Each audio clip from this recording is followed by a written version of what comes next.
If there is one thing that I am yet to make on the laser machine, that is a rubber stamp.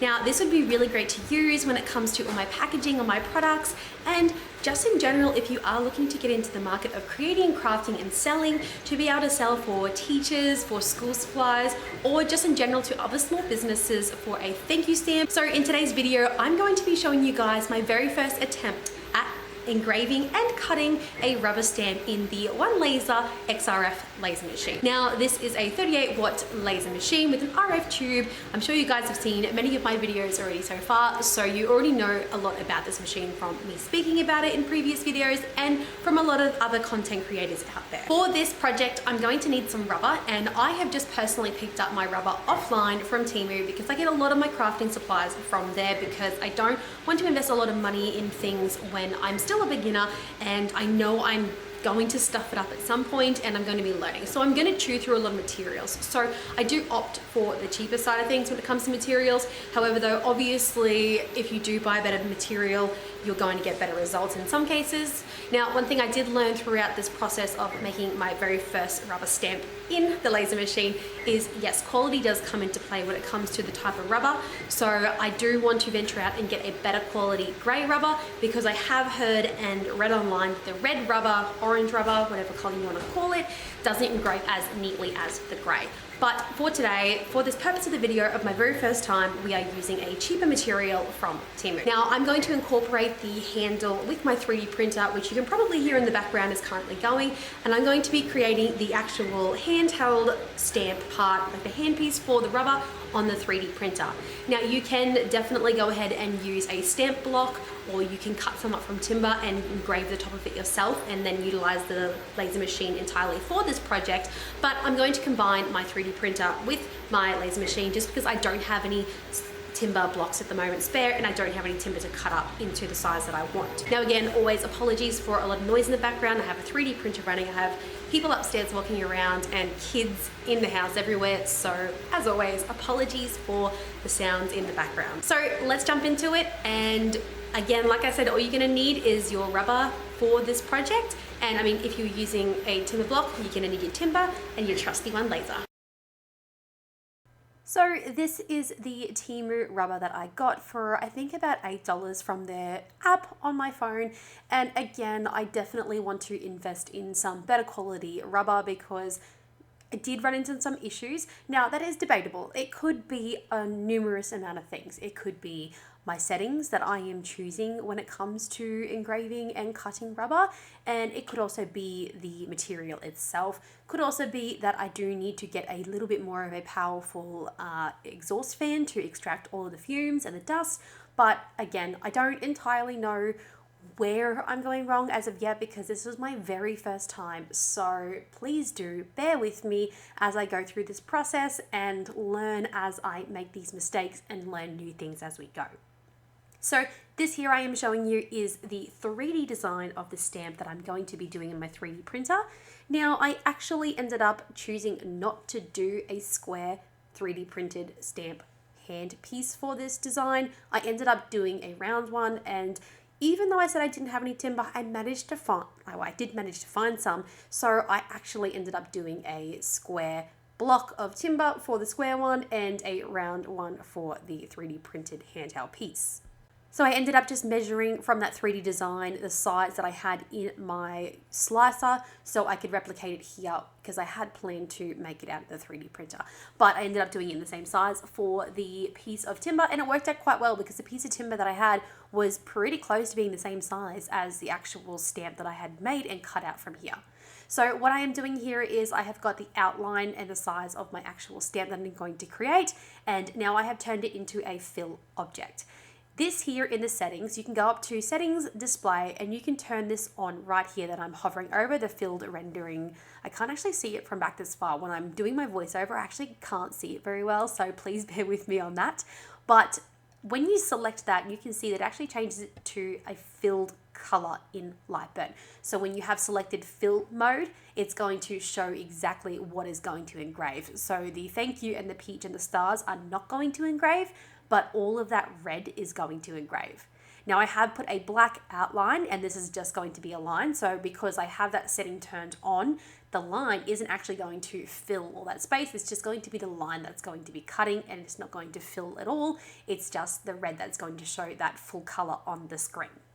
Now, again, I am seeing this from very far away on my screen as I'm doing this voiceover, and so it is a bit blurry, but from what I can see in my memory, I have done 800 millimeters per second for my speed, and I have gone ahead with 75% for my power.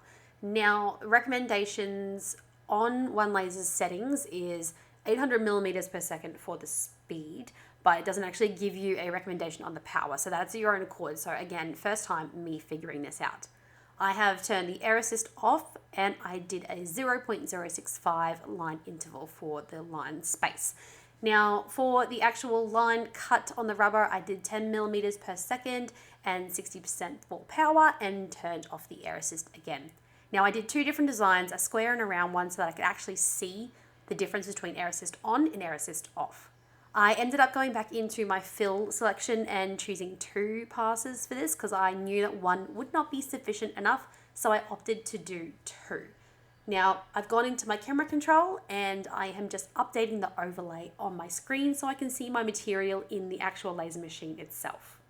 Now I did already go ahead and autofocus my material on my bed on the laser machine manually, and so my laser machine height is now perfect, and this is where I'm going to put my very first attempt. Now this here is real time speed. I will speed it up in a moment.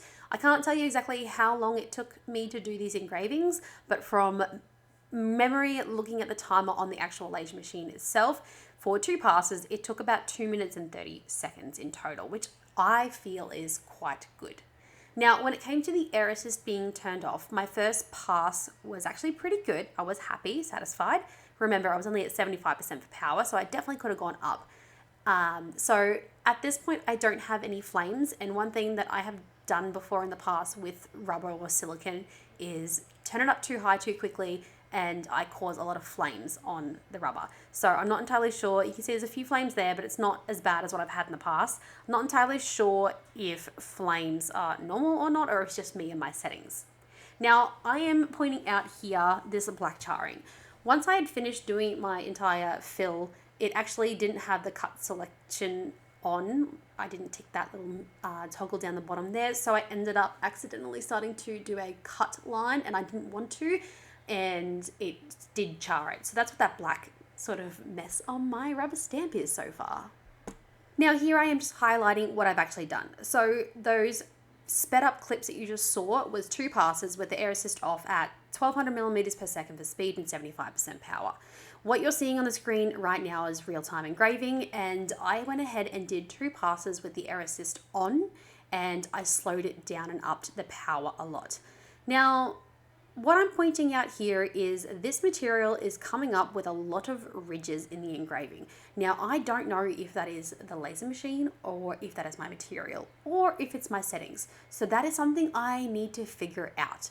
Now, the cut line, it wasn't the greatest, and it didn't go all the way through, so I did tear a little bit off, but overall the engrave still turned out quite nice on the actual words, stars, and the peach itself, but I'm not really impressed with all those ridges. So this is where I took 2, and well, take 2, however you want to say it, and I jumped in with the round one that I'm going to attempt, and change some settings here to see if I can eliminate those ridges in my rubber. So I have gone ahead and I have created myself the round circle outline for this design. I have flipped my text. Of course, I forgot to mention that earlier. You do need to flip your text because when you are stamping, obviously it's going to be in reverse. And I am going to go ahead and group all my words and stars and shapes together and change it to red, so it is now a fill. And then went ahead and made a circle outline the same size to the actual stamp itself. So going back in, and I'm going to move this crap out of the way, got my updated overlay with the previous piece cut out of the material, and I'm just going to line that up here. This is where I went ahead and did my outline and changed the settings. I think it was 50 millimeters for the size, the diameter in total for this circle. And just clicking on both of them and clicking the little bullseye up the top, you can go ahead and center those perfectly together. So this is what we are going to try with take 2 on. And for the settings, this is what we're going to change. From what I can see in my memory, it is 300 millimeters per second for the speed this time, and I have upped it to 90%, and I'm leaving the air on for this one and just doing 0.06 as my line interval this time to see if that changes anything. I'm wondering if maybe the line interval has something to do with those ridges on the material.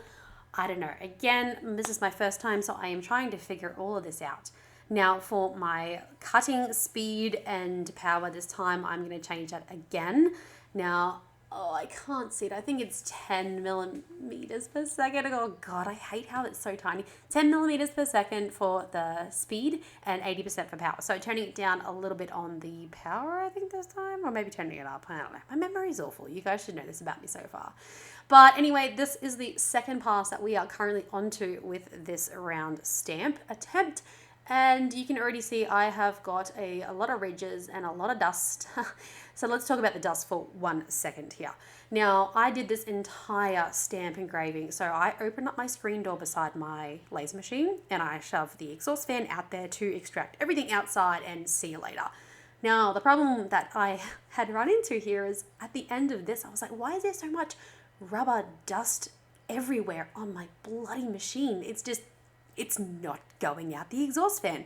Well, it turns out at the end of it, I realized that my dog was laying at the door and he is a big, big dog. So he actually thought that that air felt great on his booty and he had the exhaust fan backed up against it on his bottom and he was blocking the actual exhaust fan. So that is why I have so much dust from this rubber stamp because my dog was blocking my exhaust fan.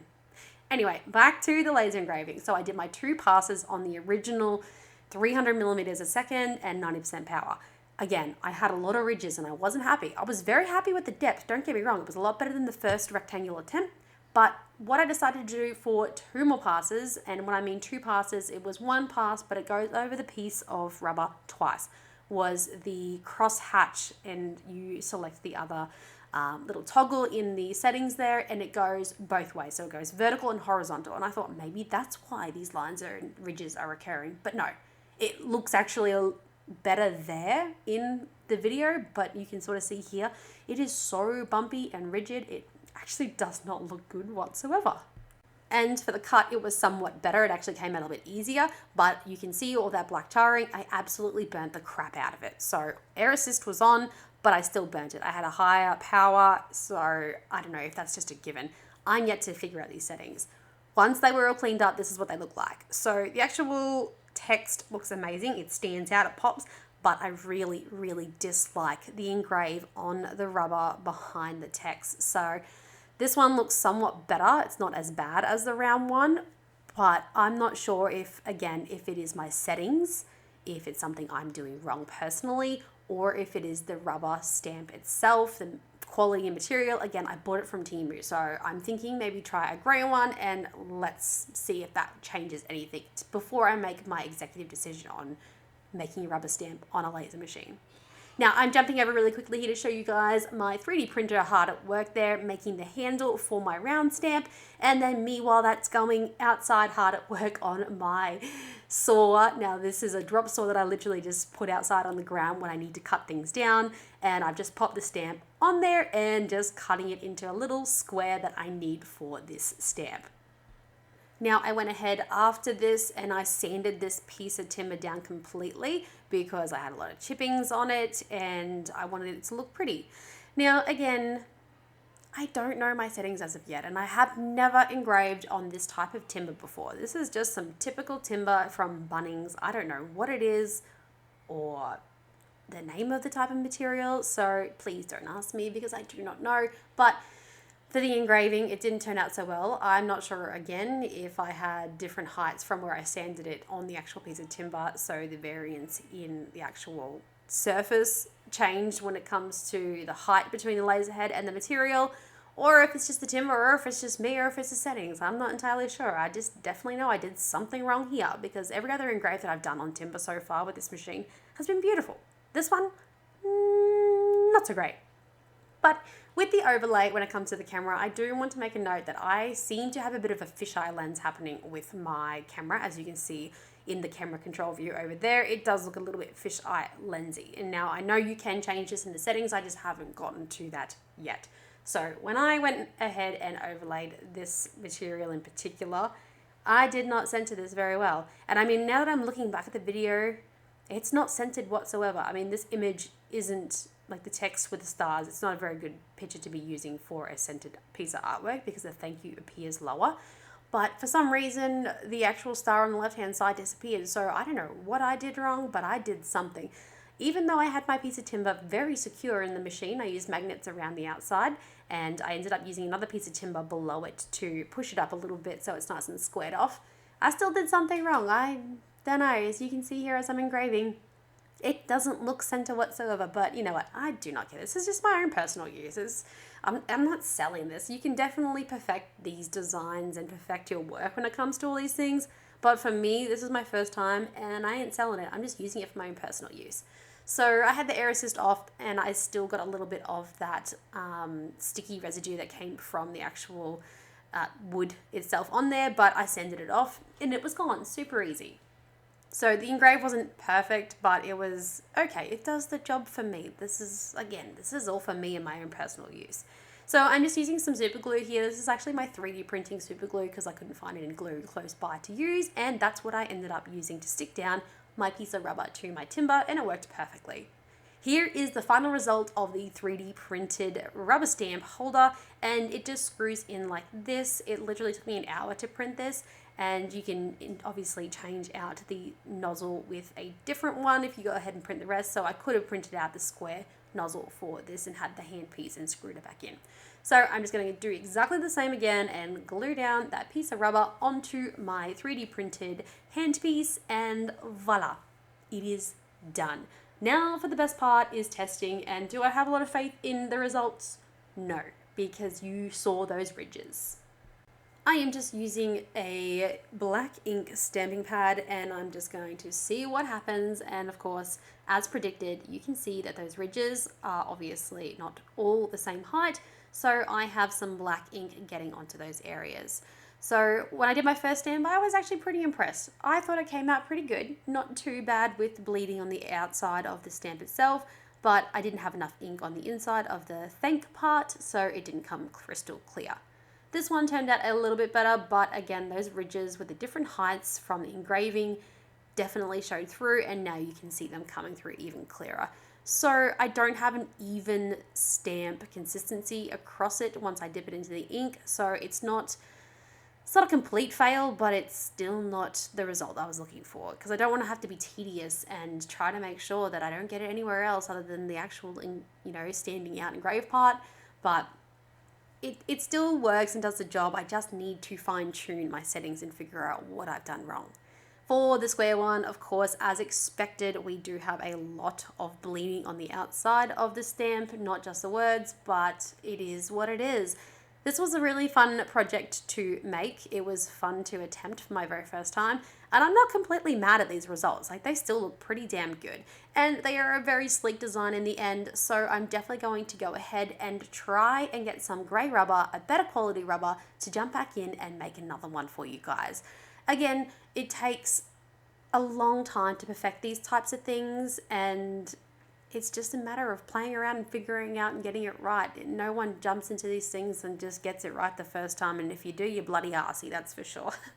Anyway, thank you guys so much for watching. This was my very first attempt at a rubber stamp. I hope you enjoyed it and enjoyed my commentary, because I can ramble on for days. If you are interested in the Onelaser machine, please definitely check out the website. This is the link here directly on my screen now, and you can find that link in my bio down below, and stay tuned for more videos of me going ahead and creating and crafting and having a crack and a go at something different, something new every single time. Thanks guys, bye!